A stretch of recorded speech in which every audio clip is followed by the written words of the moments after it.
thought you were saying like we're live. Hello? I saw her right here. Okay. You are live. We're You live. ready? Yeah, you guys ready? All right. I'm going to call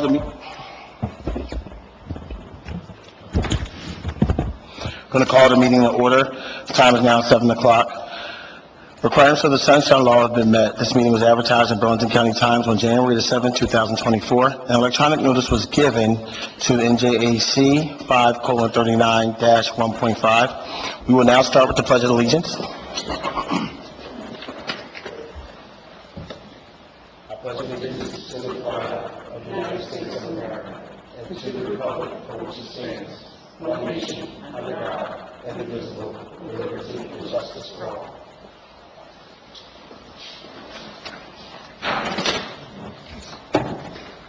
We will now have a moment of silence.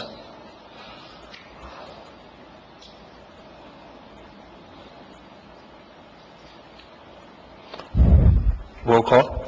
Committeewoman Berkeley. Present. Committeeman Carr. Here. Committeewoman Mungo. Here. Committeewoman Wright. Present. Mayor Henley. Present. Also present, Township Solicitor, Township Administrator Clerk, Assistant Township Administrator, Police Chief, Fire EMS Chief. We'll now have a presentation from Hartenberg Insurance.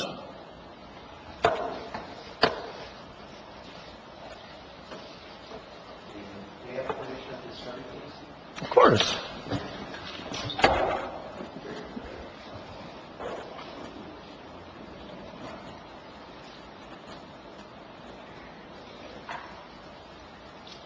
Thank you.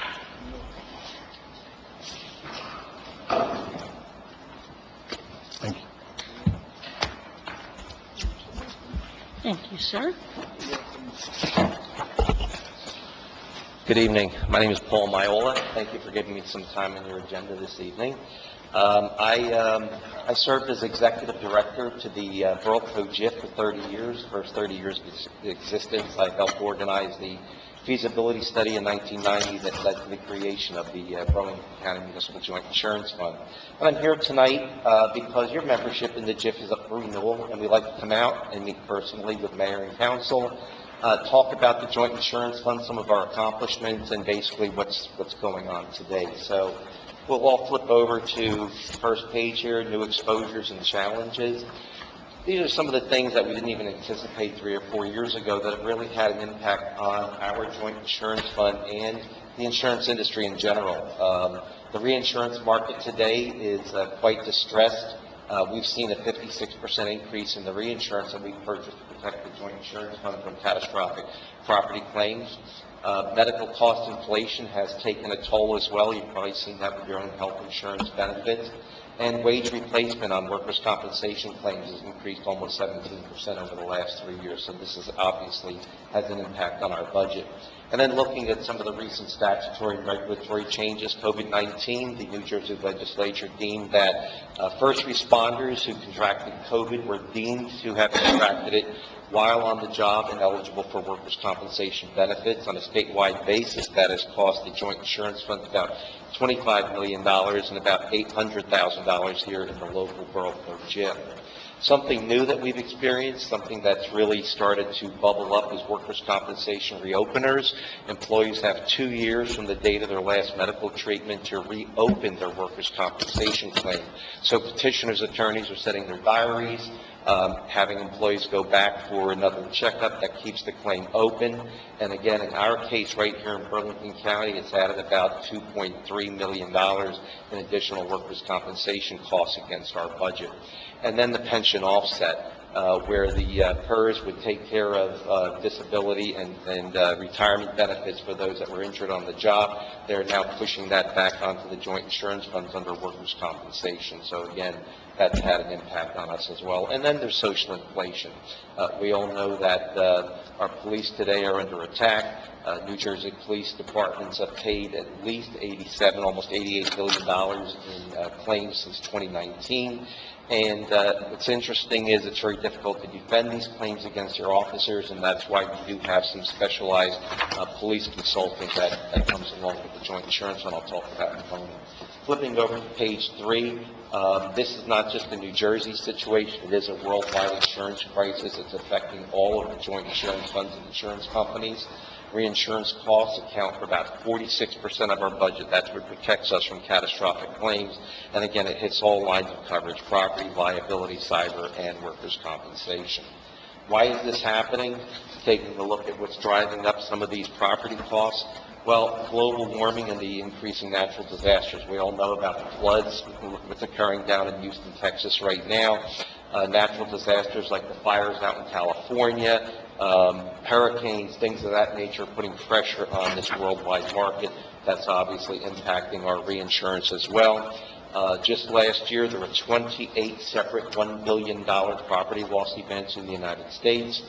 We've seen a significant increase in the cost of materials and labor, and auto repair costs have also skyrocketed. I'll talk about that a little bit later on in my presentation.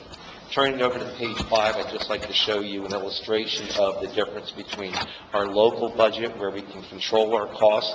On the local level, that's about 54% of our budget, and then about 46% of that is affected by the reinsurance market itself and the factors that I just discussed a minute ago. Flipping over to the next page is a pie chart. I like to use this to illustrate the fact that we are very conscious of our expenses. We run the joint insurance fund on less than 10 cents on the dollar. I think that's significant when you look around and you see that there are other joint insurance funds around the state that are running at about 20 cents on the dollar. Insurance companies usually average around 32 cents on the dollar. So I think we are very, very efficient as an organization. And then flipping over to the next page, our strong bottom line, which is so very, very important to us. We've been around for 32 years. We've got a healthy surplus on hand to protect us from any glitches that may occur. We've got over $14 million of cash on hand, and we've released almost $14 million in dividends to our members. That's money that would have been insurance company profits. Obviously, the JIF is not a profit-making organization. It's a jointure of municipalities. That's been returned to our members. We just returned another $730,000 this past year. And subrogation, very important. When somebody injures one of our employees or damages one of our vehicles, we go after them, we recover that money, we put it back in the budget, we pay you back any deductibles you may have suffered in the event of that. And I think we've done a great job in subrogation. Here in West Hampton Township, you folks have received a little over $330,000 in dividends since joining the JIF. Page 8, I'd just like to ask you that, when you do look around and you do see joint insurance funds, you want to make sure that their balance sheet is strong. You want to make sure that they're not claiming excess recoverables from reinsurers from claims that are maybe 10 or 12 years old, because there's no way they're going to collect that money. They also discount their reserves, meaning that they anticipate investment income at the rate of 5, 6, 7%, which they're obviously not getting because they're public agencies and cannot invest in anything that is less than conservative. Administrative fees, I mentioned earlier. Instead of declaring dividends, they come back and ask for more money because they didn't put money in the budget, and there's obviously no dividends that are declared by these other organizations. And then page 9, I just talked about the value-added proposition of the Borough Code JIF, which is the safety and risk management training, the Environmental Joint Insurance Fund, the Employment Practices Liability and Public Officials Liability Risk Management Programs, the Employment Practices Liability Helpline, which allows you to consult with an attorney if you have personnel issues that need that kind of guidance, cyber risk support I'll talk about in another slide, and then the claims management programs, the auto repair shop program, the wellness program, and all of these programs are driven by the members themselves. They've said, hey, why aren't we doing this? We sit down, we talk with the members, we go through committee, we develop programs to address those needs. Page 10, we talk about the training programs. This all comes with your membership. We trained 700 managers and supervisors this past year. We talked about things such as sexual harassment, hostile work environment, their role, their responsibilities in having a healthful workplace for their employees. We also did separate training for police command staff. Here in the Borough Code JIF, we trained 480 command staff officers talking about the same issues. We also do rank and file training online for your employees. We also did online training for elected officials earlier this year, and we have a separate program for your land use board. And then on the safety side of the house, we do come in, we do on-site loss control visits. We don't just count fire extinguishers. We meet with your staff. We talk about safety issues, safety equipment, protective equipment, making sure that your guards are in place on grinding wheels, things of that nature to prevent injuries to your employees. We conduct regional safety training right here in Burlington County. We distribute safety bulletins and messages that you put up on your bulletin boards.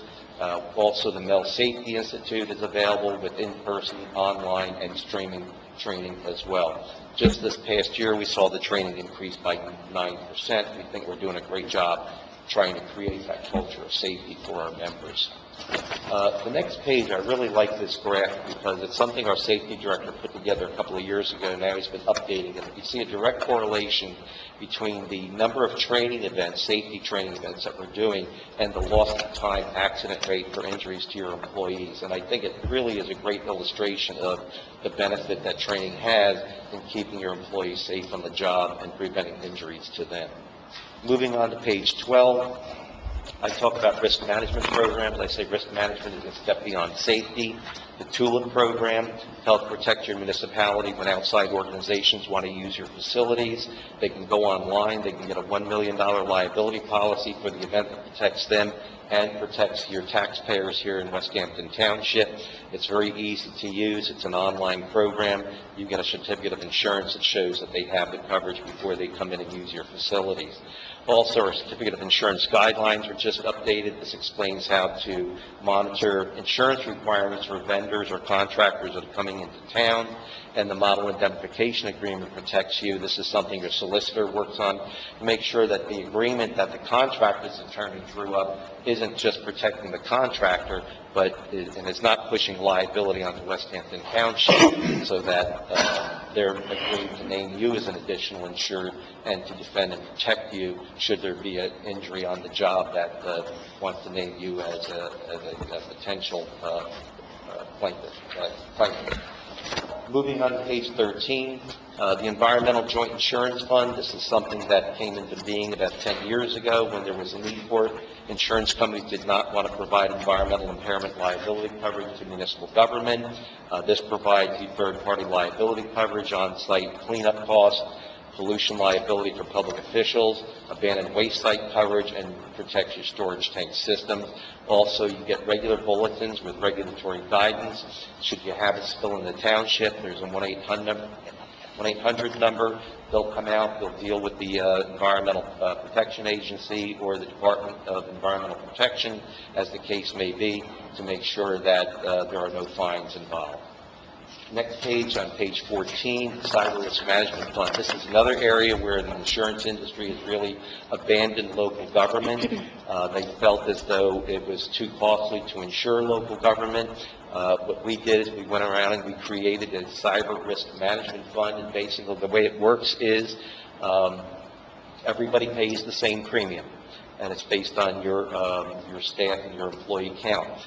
But those members that do not do anything to protect themselves from a cyber attack are going to have a pretty hefty deductible and a co-insurance. So on a $500,000 loss, that could be $110,000 out of pocket. If the member puts in basic security protections, there would only be a $35,000 deductible. Intermediate security measures, stepping up the protection for the member town, there would only be a $20,000 payment, and if the full vote of advanced security goes in, you would pay nothing in the event of a claim. And there's a representative here, Technology Services Director Joey Caruso. He's a resident here in Burlington County. He comes out, he works with your IT people. He makes sure that you are working towards advanced security on your computer systems. Page 15, I'm talking about claims management. Much as we would like to, we can't prevent every claim from occurring. Transitional duty is an important program for us.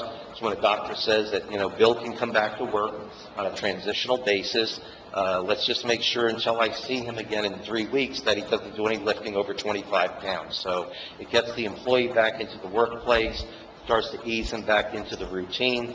Towns can use an extra set of hands. It also saves money on disability payments, indemnity, and overtime costs. This past year, we used close to 60% of those days where a doctor said employee can come back to work on a transitional basis, so that really helps. We also have a great medical network. We look for the best physicians in the area, the best specialists in the area. We promise to provide them with a feed of employees. In return, they agree to discount their rates, and we've saved about 54% over what retail would be for using these physicians, and they do a great job for us. And then again, our defense panel. These are local attorneys, many of them in Burlington County, firms like Parker McKay, Capehart and Scatcherd. They're familiar with the local attorney bar, they're familiar with the court venue, and again, they're very knowledgeable in defense of public entities, and they use those Title IX defenses. There used to be a saying, you can't sue City Hall, and we used to have strong immunity for municipal government back in the early 60s. That all changed with a lawsuit in Newark, New Jersey, and now people can sue municipalities, but they have to follow these guidelines. And one of the guidelines is they have to file a tort claim notice questionnaire, and you folks have adopted that by resolution, and we have copies of that. Sometimes we're asked to provide that to the court to show that plaintiff's attorney has to comply with that requirement. Page 16. A couple of years ago, I started to notice our auto repair costs were really escalating. And I talked to the fellow that does our auto damage appraisals. And I said, Leo, what's going on here? And he said, well, what's happening is these body shops, you'll get an estimate for $8,000, and then they'll come back and say, well, we found some hidden damage there. It's another $4,000. Well, we put a stop to that. There's no more supplemental repairs allowed unless we can come back out and look at the vehicle, or at least get some photographs and verify those damages have occurred. Other thing, why are we storing our vehicle while it's waiting to be repaired at the body shop and paying storage fees? Why can't we keep it in the municipal lot? So things like that we are addressing to try and reduce those auto repair costs, and that's just the tip of the iceberg. Also, a wellness program we implemented about 10 years ago.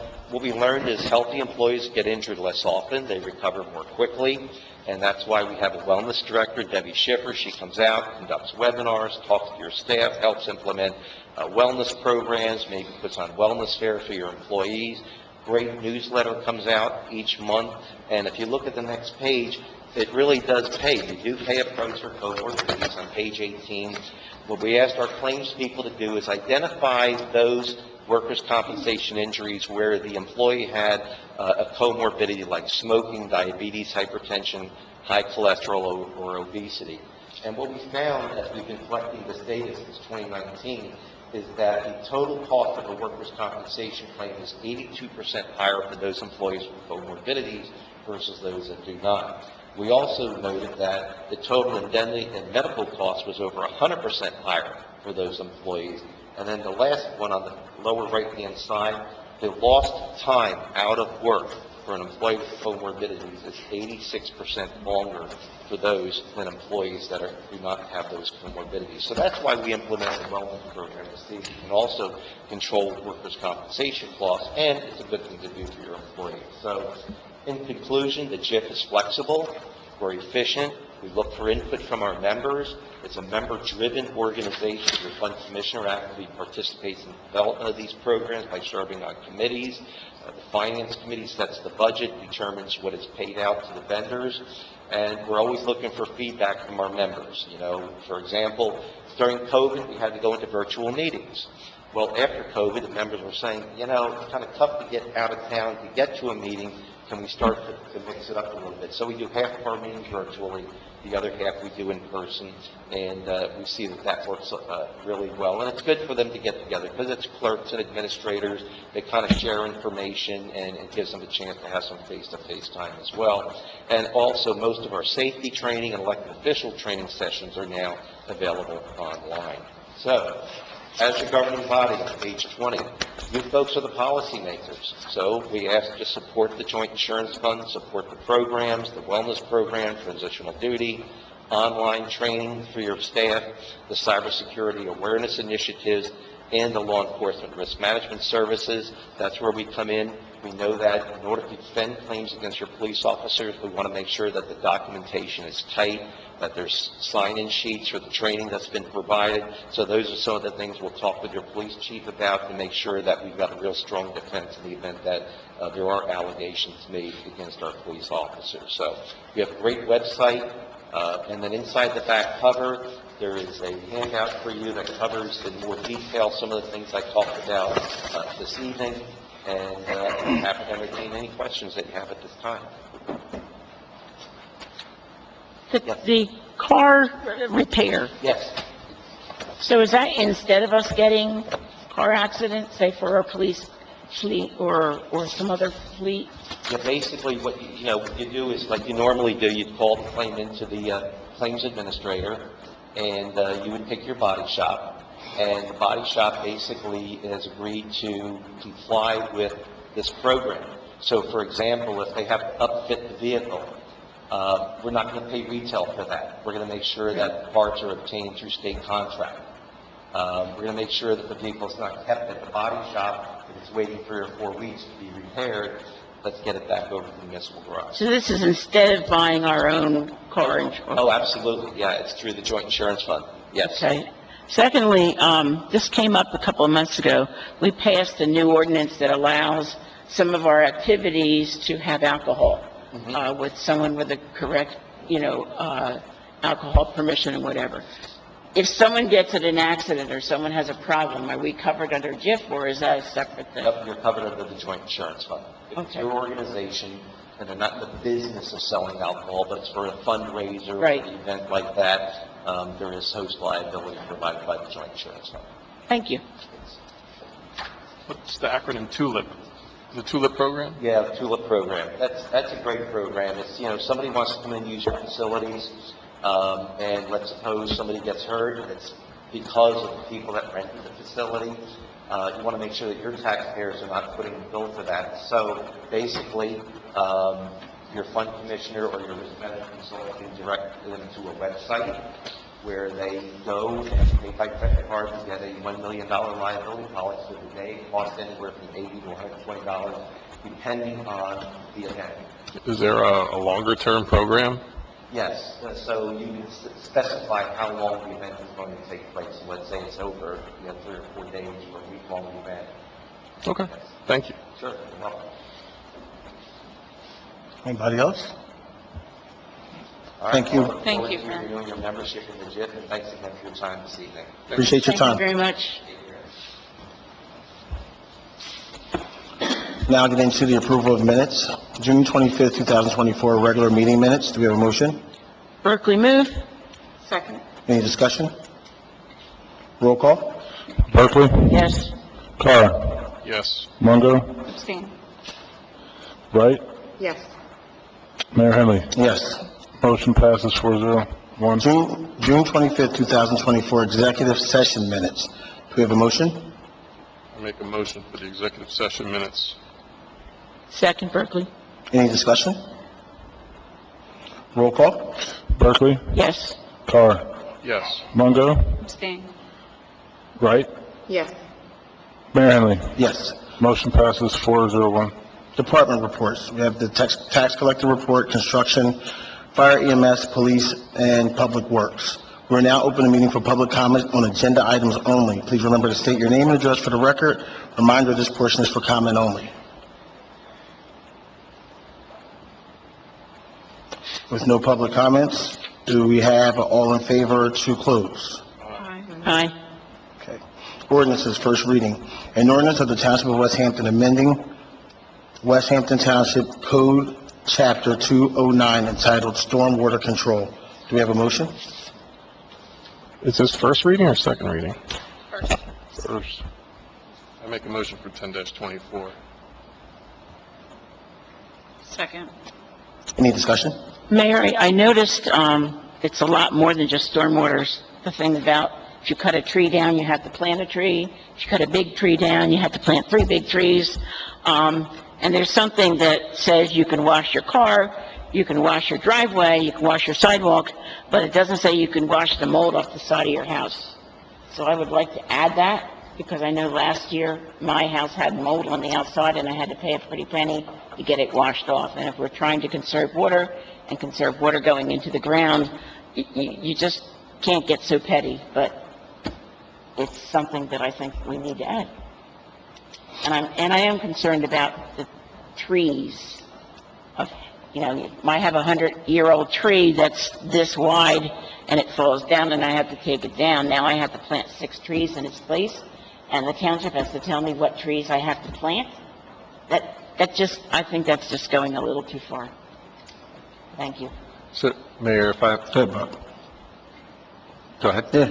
All right, so just by way of explanation, these are model ordinances from the DEP, similar to the last storm... Bob, they can't hear you. All right. Is that There better? we go. Huh? You can't hear me either?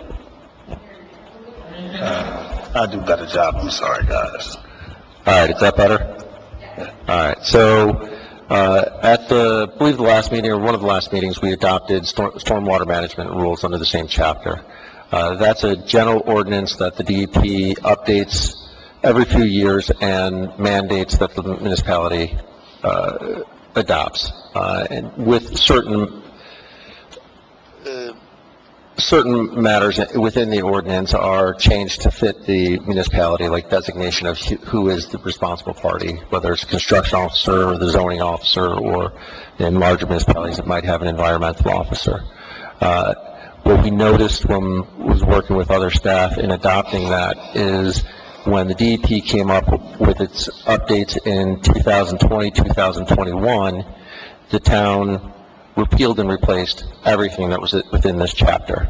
That included the model ordinances that are now being readopted. The tree ordinance, the pet waste ordinance, the power washing ones, I believe the salt ordinance is in there as well. So essentially the township has been out of compliance with those for the last few years, and this is to bring the township back into compliance with DEP requirements. And as far as the replacement of the trees, this is what's recommended and required by the DEP model ordinance.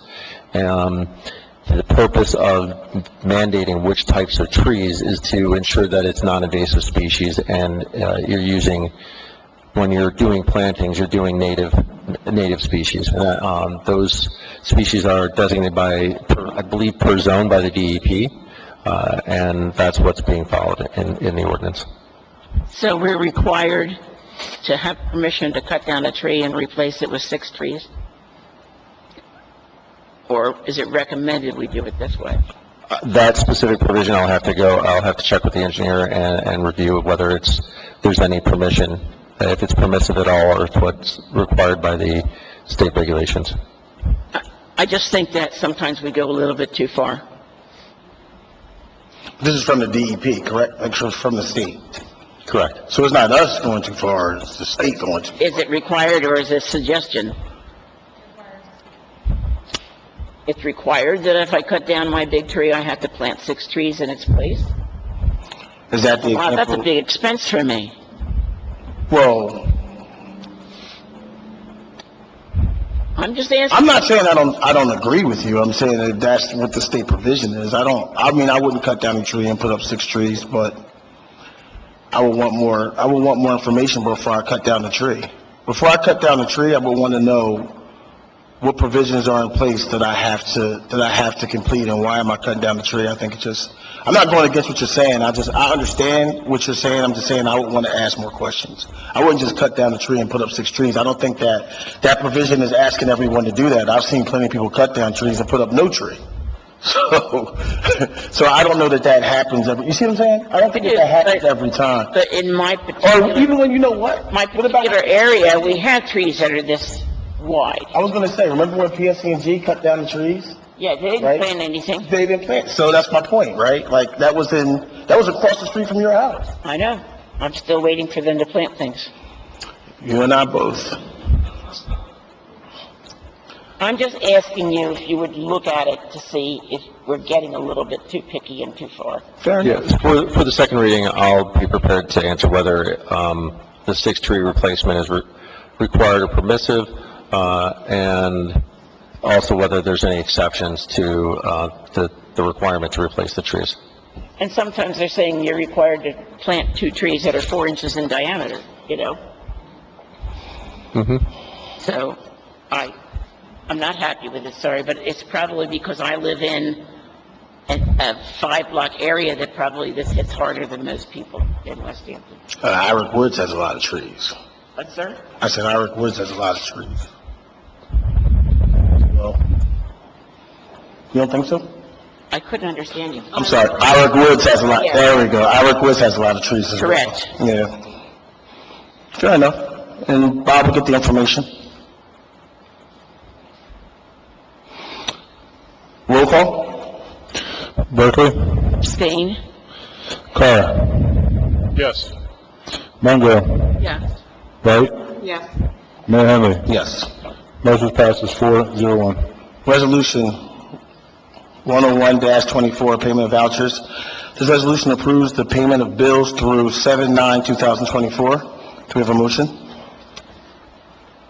Motion. Second. Any discussion? Mayor, the last time I brought up a question about this, that there were certain things at the end that were not added, and I can understand we had a new person and they're trying to get new to things, but it was things like overtime, medical things, harsh people who were working just in the summer, and per diems, and I was told that the person's getting used to it and it would be this time, and it's not here now. Is that what the conversation was? Wasn't it about the bill list? And it was talking about the new person performing CFO duties. I believe it was, you can exaggerate. I don't know that it was that. There was some things that were missing. Nothing was missing from the bill list. It's just that the deductions were not made from the particular line item in the budget. So he's still working on it. He was made aware that you had asked for it. He is working on it. But it's not here, right? No. It's not in this current bill list, no.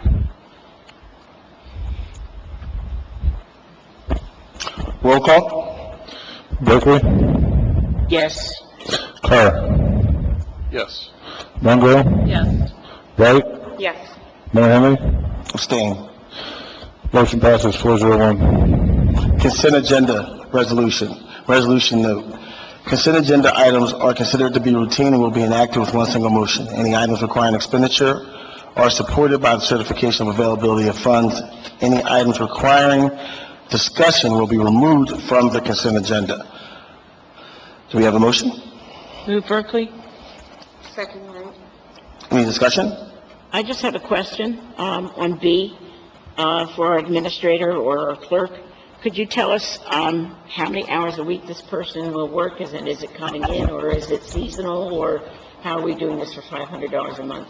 He is the CFO of record, and he will be available anytime the finance clerk needs him. He will not be coming into the office. He'll be working remotely. That's mainly to be able to co-sign things that are Yes. required. Yes, ma'am. Thank you. Roll call. Berkeley? Yes. Carr? Yes. Longo? Yes. Wright? Yes. Mayor Henry? Yes. Motion passes 5-0. We will open the meeting for public comment. Please remember to state your name and address for the record. Reminder, this is for comment only.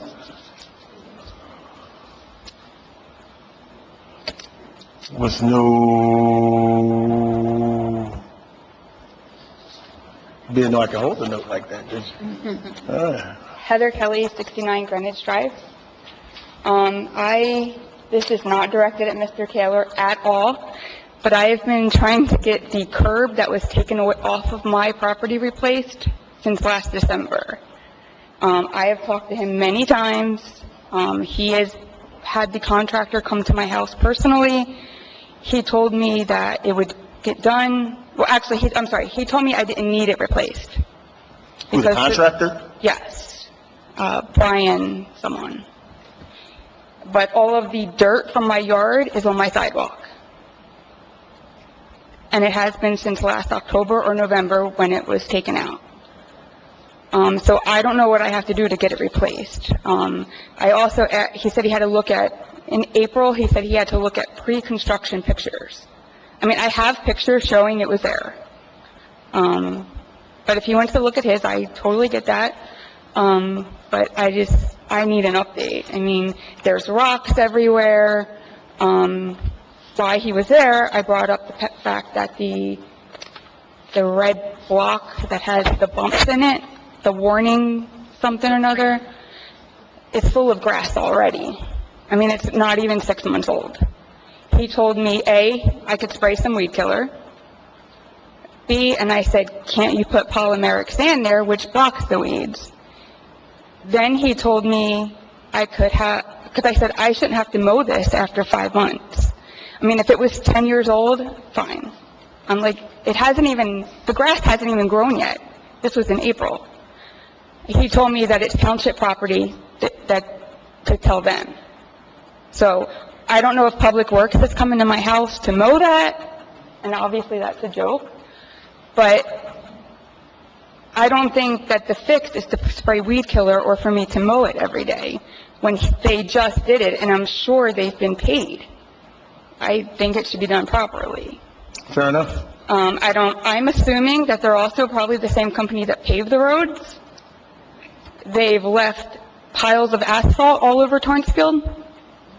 I mean, I'm talking a pile, not like a few, a pile on people's grasses. I'm going to make another assumption that they painted the white lines, like where people stop at the stop sign. I don't know. Literally, my 8-year-old could have done a better job. Literally. And then the last thing is someone just replaced the stop sign. I don't know if that was Public Works. I did not call about this yet. But it's very high. I don't know if it's supposed to be a certain length, but there's also a big gap in where the hole is. So someone could probably knock it over. I didn't want to push it because I didn't want to be the one to knock it over. But I also don't want a bunch of kids knocking it. Certainly. And then I'm the one walking by when it falls. And then I have a question about the stormwater bill or ordinance. So was that passed? And I know you don't have to answer me. No, first reading. Thank you. I think that's it. I'm sorry for your experience, ma'am, but I'm sure. And again, he's been working with me, so I mean, this is not at him at all, but I mean, it's been since October or November. Yeah, that's way too long. I mean, I cut my grass and it's just full of rocks. Rocks go flying everywhere. You said there's asphalt on your grass? Not on mine personally, but I walk around the neighborhood a lot. There is a large pile right across the street from me, though. On Greenwich? Yes. Okay. I mean, it's like this big. And you said your curb is missing? So I don't know if that's the correct term for it. It's a curb that was on my property. It's not the curb in the street. So it's like a cement. Let me do this. Chris, can you give us a better description of, or add to the description that Ms. Kelly? I don't know what it, What's the issue? What's going on there? what is the curb thing called on my property? Chris? It's just basically curbing, just to kind of keep the dirt out. I had talked to Brian about it. Chris, microphone, please. Thank you. Sorry. So the issue right now is they came in and they paved. Who's The that? finished work hasn't been completed yet. Who's that? Arawak, which is the paving company.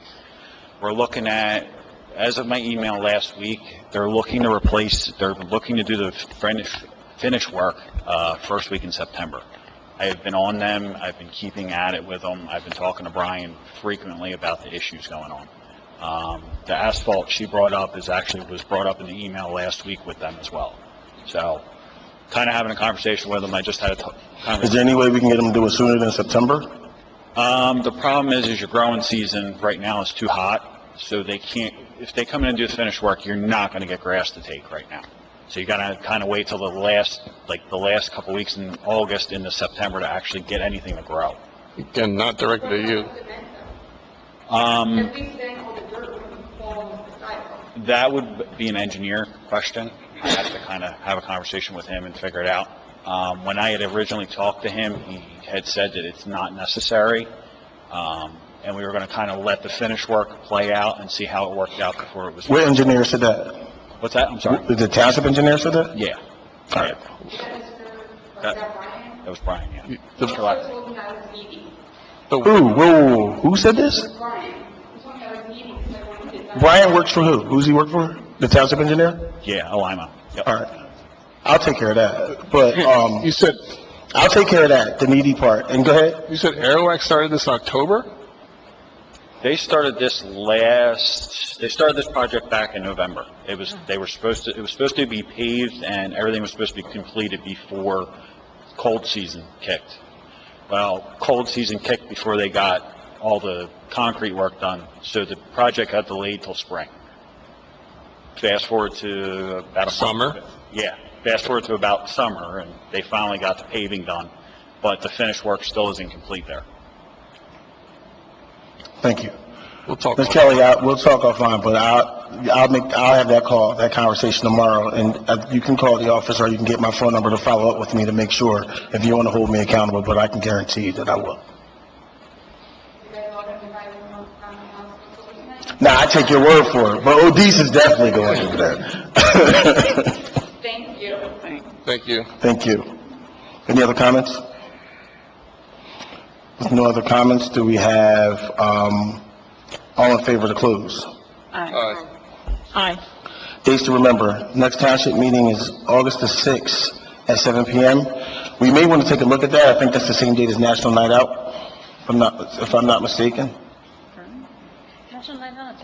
First or second? We'll take a look at it. All right, maybe we can, if it's okay with everybody else, maybe we have the meeting earlier, or somehow we make an adjustment so that we can support our police officers. What else? I lost my train. Oh, Land Development Board meeting is September 4th at 7 PM. But we have the Land Development meeting that hasn't happened yet in July. Date is that? It's supposed to be tomorrow, but I believe that they... It was canceled again? Okay. Yeah. Development Board meeting September 4th at 7 PM. Historic Commission at July 24th at 7 PM. Recreation Committee meeting July 10th at 7 PM. Do we have any comments from our committee liaison, or just comments in general? Liaison to the HPC, I believe everyone got a letter from the chair of the HPC, and we're trying to tighten up some of the ordinances and make them more clear so that people understand what they can and cannot do. We're leaving it in your hands. I don't know if you want to have a subcommittee, you want to look at it together with Bob, but we've been trying to change them for probably 7 or 8 years. And I think it's time that we update them. So I wish we could get on that. Thank you. No worries. Anyone else? No. Only I am left. So, I know that trash collection has been a topic of conversation. So, my understanding is we had 3 bids that we went over. I can only speak for myself. I haven't made a decision yet of where I will vote for the trash collection or where we would go. But these are the options, and this is what I'm looking at. So I only, again, can speak from my perspective. Our current trash collection is a little bit more expensive than some other options. I'm also someone that thinks that you get what you pay for. So it being a little bit more expensive necessarily doesn't sway me, but that is something that that weighs on me. However, with our current trash collection, from March 7th, 2023 until present, we have 168 complaints. Just some of the complaints. Trash was not picked up the week before. Someone got their mailbox hit. Dumpster was not empty. Trash was not picked up. 2 sofas left and not picked up. Trash was not picked up. So when making a vote, right, and to be fair, I've had no issue with our trash collection. They picked up everything that I put out. But it's not, again, and I've said this a million times, it's not really about my experience. It's really about being a fiduciary party of the township and making the best decision for the township, hence why I haven't made a decision of which way I would vote. Now, we have an option of where we have the cartons, and we would pay for the cartons, and then the residents are allowed to buy an additional carton. And then we have an option where they include the cartons, but then the residents can't get an additional carton. I've also brought up, and when we've talked about it, that maybe we have a station where residents can drop off additional trash if they want to, that we can look at and manage as well. So these are things that, again, I've kind of gone back and forth with, right? Like, again, to make the best decision for the town. The best decision for Sandy Henley is to keep what we have. But there's 168 complaints that maybe say, maybe that's not the best decision, right? So also, I would say, when we're talking about getting the cartons, because there was some, I read the post, there's some replies where people said, just asking different questions about the cartons. Fair enough. One question I did ask is, how much does it cost for a person to get an additional carton? That's something that we need to know. I think that's a question that we need to ask to make sure that it's affordable, that every resident who wants a carton can get one, right? And that it's affordable to them. But also, there's 2 things. One, when they have more trash, what are people going to do, right? We want to present those options. What about our seniors?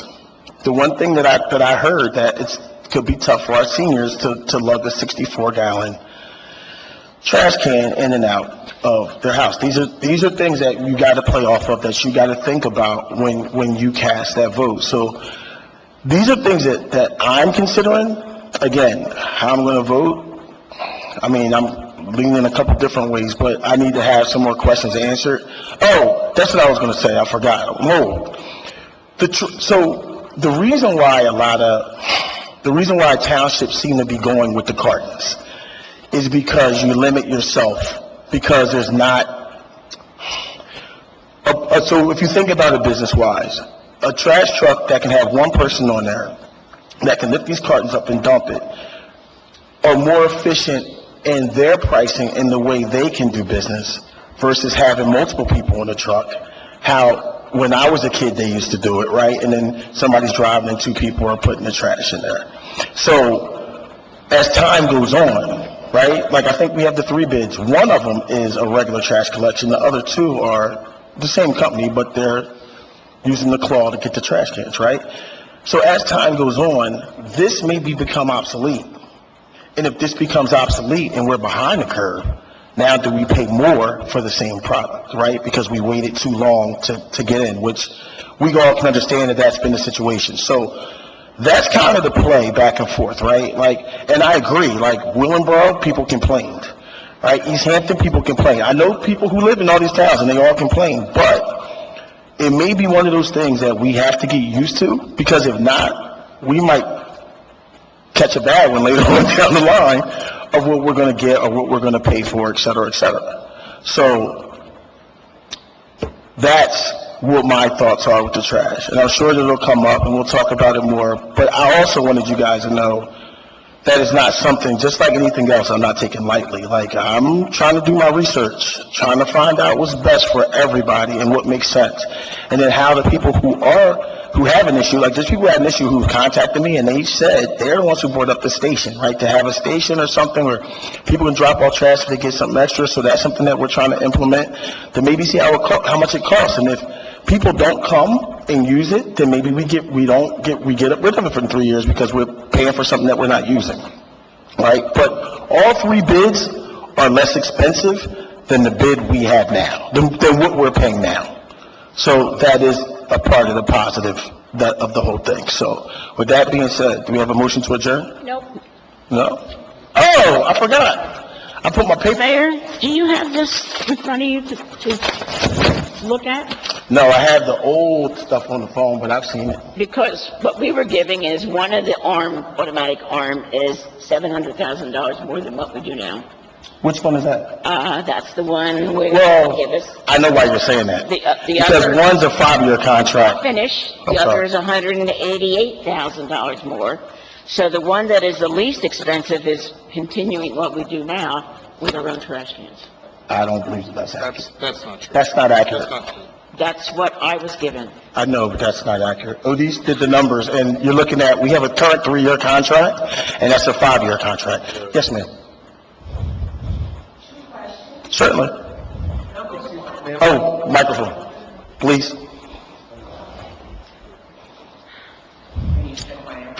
I do. 2 questions about garbage. One is, what is the size of the can that's proposed? 64 gallons, I think. Is that accurate? How many? Huh?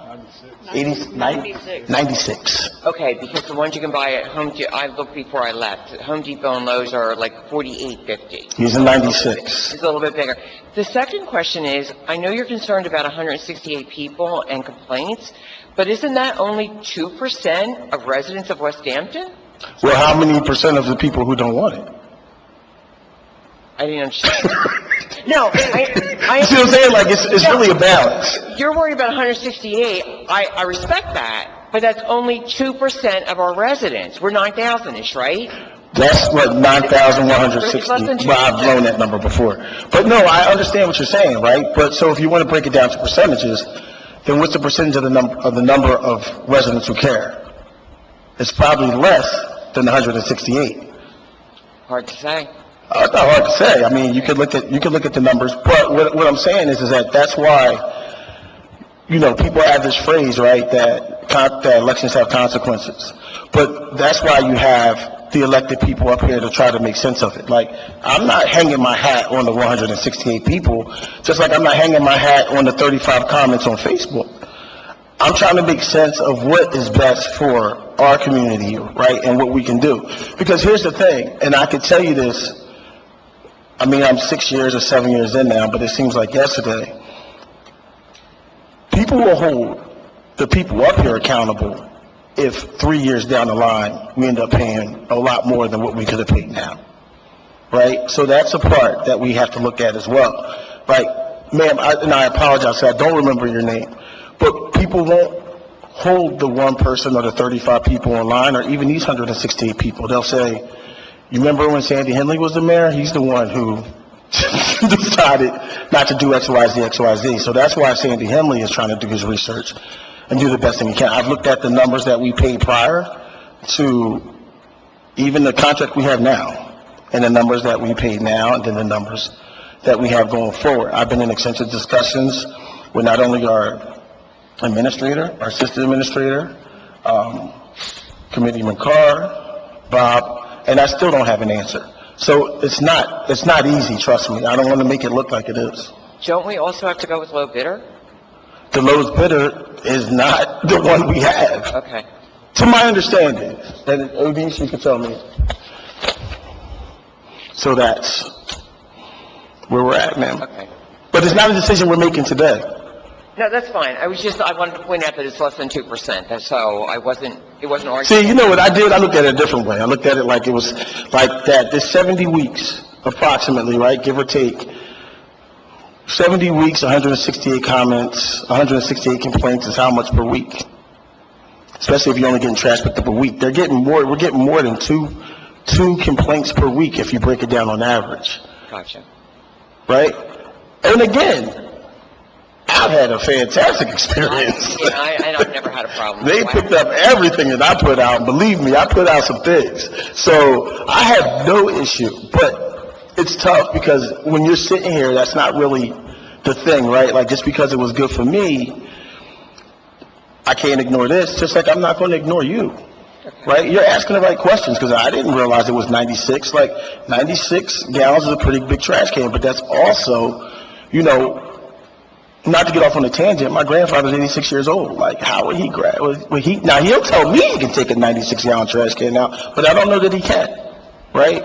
So how does that work for our seniors? Is that the same size as the recycling cans, or is it bigger? That's the same size. I can do the recycling, but recycling... I wasn't calling you a senior, man. We're the same age. But recyclables are not as heavy Right. dense as your trash. But you see my point? Like, that's something that you have to consider. Like, we have a community that may struggle getting the can out. Right. But what's the percentage of that, right? According to, and adding that to the percentage of people who don't want it.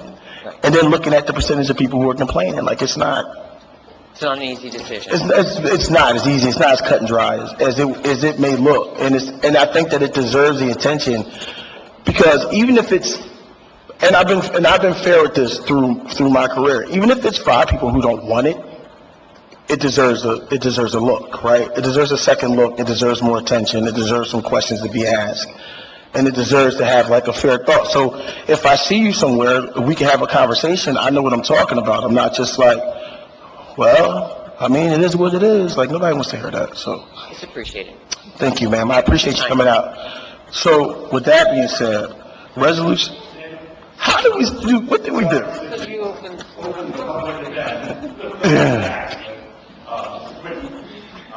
Work 222 Olive Street, Rancocas. When we had the recycling bins, there was a period where they offered the half-size bins. Okay? I would suggest seeing if that is a possibility from this company, if they do offer 48s. Can you write that down, Bob? Particularly for senior citizens or somebody who's... I think that's a great idea, Bob. Thank you. Just came to me. Thanks. Thank you.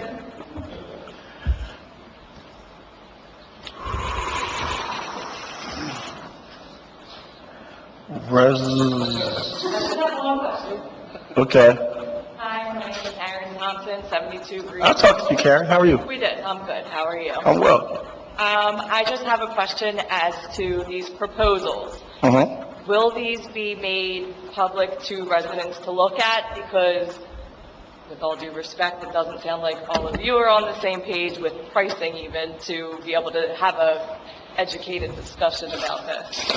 I think it's up to if we're allowed to do it. I don't mind residents, because it's cut and dry, right? And then you can have a more educated conversation about it. So if it's something that makes sense that we could do, I don't have an issue doing that.